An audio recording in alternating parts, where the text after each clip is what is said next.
G'day troopers, and hola amigos to all our Spanish speaking subscribers. My left-hand indicator fell off. That bracket is no good, I need to replace it. As luck would have it, this weekend I was changing the shower head for our shower and I ended up with a spare chrome pipe which I believed I could reuse as a holder for these indicators and a number plate. So the idea is get indicator, slide it into the tube, secure it, bolt it onto bike.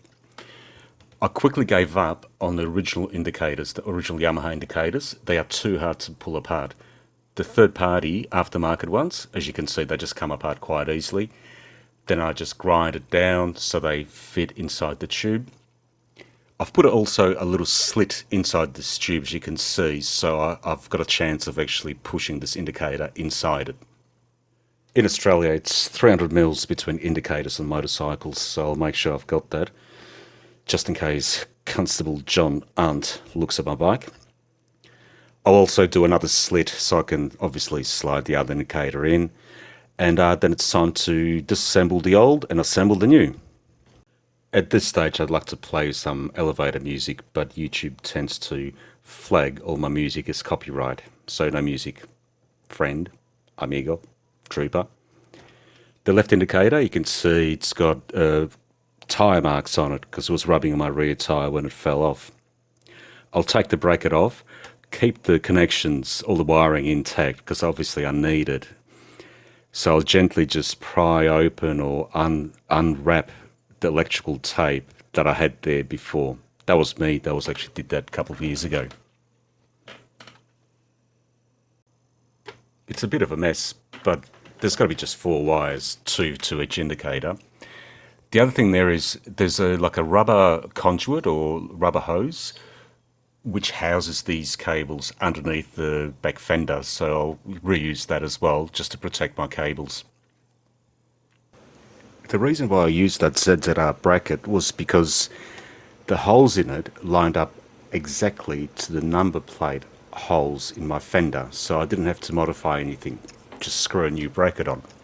Now I'll just clamp it down, drill new holes in my chrome rod, and that should line up perfectly with my holes on my fender. As it turned out, the holes didn't match up exactly right, so I had to modify them, enlarge them a little bit, but no one's going to know except for you and me. Then using a redneck measuring tool, I surprised myself that I was off centre by a couple of mils. So I had to modify one side, making sure the slits get extended as well, so that side indicator slips in nice and easy. Now for the holes for the cables themselves, they'll run underneath this contraption and then underneath the mudguard, under the seat, connected to the harness.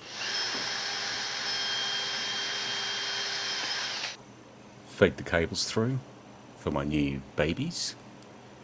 By this stage, I got sick of not having access to the bolts that hold up these indicators, so I decided to take the rear tail light off.